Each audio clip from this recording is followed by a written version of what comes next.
الشيطان الرجيم بسم الله الرحمن الرحيم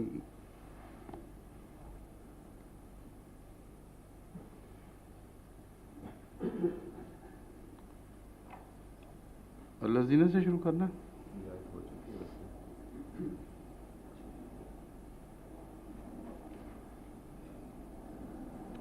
ربنا إنك من تدخل النار فقد أخزيته وما الظالمين من أنصار.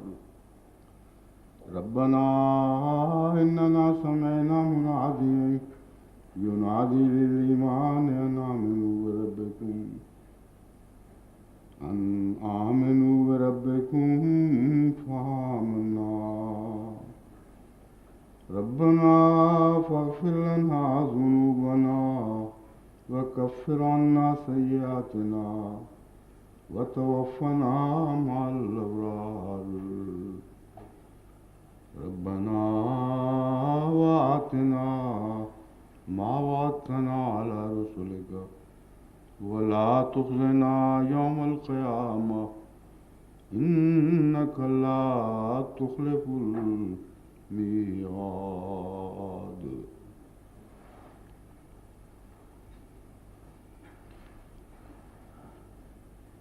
ربنا انک من تدخل النار فقد اخزیتہ. اے ہمارے رب، یقیناً جسے تو آگ میں جھونک دے تو تو نے اسے ذلیل اور رسوا کر دیا، اور ظالموں کے لیے کوئی مددگار نہیں.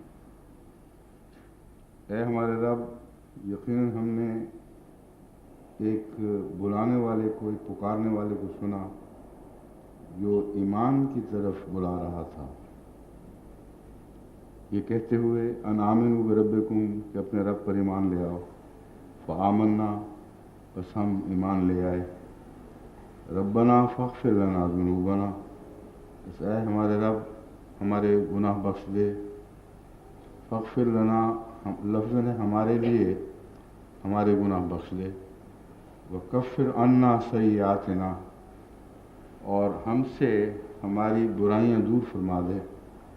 وتوفنا مع الابرار، اور ہمیں نیکوں کے ساتھ وفات دے. ربنا وآتنا ما وعدتنا علی رسلک، اور اے ہمارے رب ہمیں عطا فرما جو وعدے تو نے کیے ہیں ہمارے ساتھ. وعدتنا علی رسلک، اپنے رسولوں کے ذریعے، جو گزشتہ رسول ہیں ان سب سے کے ذریعے جو تو نے آئندہ ہم لوگوں سے متعلق وعدے فرمائے ہیں وہ پورے فرما دے. ولا تخزنا یوم القیامہ، اور قیامت کے دن ہمیں رسوا نہ کرنا. انک لا تخلف المیعاد، یقیناً تو وعدوں کی خلاف نہیں کیا کرتا، یعنی وعدہ خلافی نہیں فرماتا.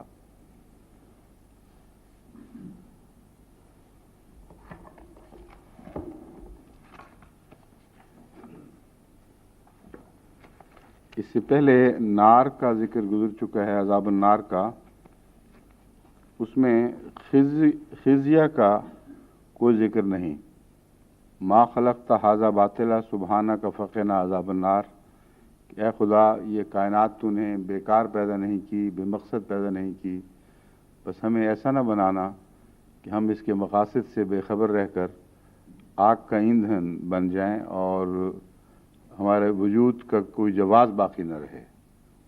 یہ ان معنوں کے بعد میں نے یہ بھی بیان کیا تھا کہ وہ لوگ جو کائنات کو باطل سمجھتے ہیں، کوئی مقصد اس کا نہیں سمجھتے، ان پر اس دنیا میں بھی آگ کا عذاب جنگوں کی صورت میں نازل ہوتا ہے اور وہ ان کو گھیر لیتا ہے. ان دونوں معنوں کے لحاظ سے یہ آیت مسلسل دونوں مضامین کو لے کر آگے بڑھتی ہے. پہلی صورت میں اگر جنگ کے معنی لیے جائیں اور دنیا میں جنگ کا عذاب بھی مراد لیا جائے تو یہ ہے ربنا انک من تدخل النار فقد اخزیتہ. ان لوگوں کو جب تو جہنم کی آگ میں جھونکے گا تو ایک مقصد ہے، تاکہ ان کے تکبر ٹوٹیں اور یہ ذلیل اور رسوا ہو کر نکلیں۔ امر واقعہ یہ ہے کہ جنگوں سے پہلے جو تکبر کی حالت ہوتی ہے بڑی قوموں کی، وہ جنگوں کے بعد نہیں رہتی، اور ان کی سوچوں میں ایک نمایاں تبدیلی واقعہ ہوتی ہے، کیونکہ ان میں بڑی سے بڑی طاقتور قوم بھی جنگ کے دوران ذلیل ضرور ہوتی ہے۔ آپ دیکھیں جنگ عظیم اول میں بھی اور ثانی میں بھی، جب جرمنوں کے جب الائیڈ یا متحدہ جو لوگ سے کیا کہتے ہیں ان کو، اتحادی جرمنوں کے قیدی بنائے جاتے تھے تو وہ ان سے انتہائی ذلت آمیز سلوک کرتے تھے۔ آج تک وہ ڈاکومنٹری جو اس زمانے کی دکھاتے ہیں، ناقابل برداشت ذلت کا سلوک ہے، اور جاپانی تو حد ہی کر دیتے تھے۔ جس طرح جاپانیوں نے ان لوگوں کو ذلیل کیا ہے، اس کی کم مثال دنیا میں ملتی ہے۔ لیکن جب یہ ان کے قابو آتے تھے تو یہ بھی کمی نہیں کرتے تھے، مگر شاید قاعدہ قانون کی زیادہ پابندی کرتے ہوں، مگر اب فلمیں دکھانا ان کے اختیار میں ہے۔ اس لیے اللہ بہتر جانتا ہے کہ کون سے ایسے سلوک تھے جنہوں نے ان سے روا رکھے، مگر اب وہ دکھائے نہیں جا رہے۔ مگر قرآن کریم بتا رہا ہے کہ جنگ کی حالت میں اگر اس کا جنگ بھی ترجمہ کیا جائے جیسا کہ جائز ہے، قرآن کے خود اپنے بیان سے ثابت ہوتا ہے کہ جنگ مانا بھی جائز ہے، تو اللہ تعالیٰ ان کو ذلت، آگ کے عذاب کے بعد ذلت کا مضمون ہے جو سمجھنے کے لائق ہے۔ آگے میں مفسرین کا ذکر کروں گا تو اس میں یہ بات کھولوں گا کہ آگ کے عذاب کے بعد ذلت کا کیوں ذکر ہے، لیکن میں محض تمہیداً یہ بتا رہا ہوں، ابھی ہم نے لغت کی بحث گفتگو کرنی ہے کہ دونوں مضامین، یعنی دنیا میں جنگوں کے ذریعے قوموں کو سزا دینا اور آخرت میں جہنم کی سزا دینا، یہ دونوں مضامین مسلسل پہلو بہ پہلو آگے بڑھتے ہیں۔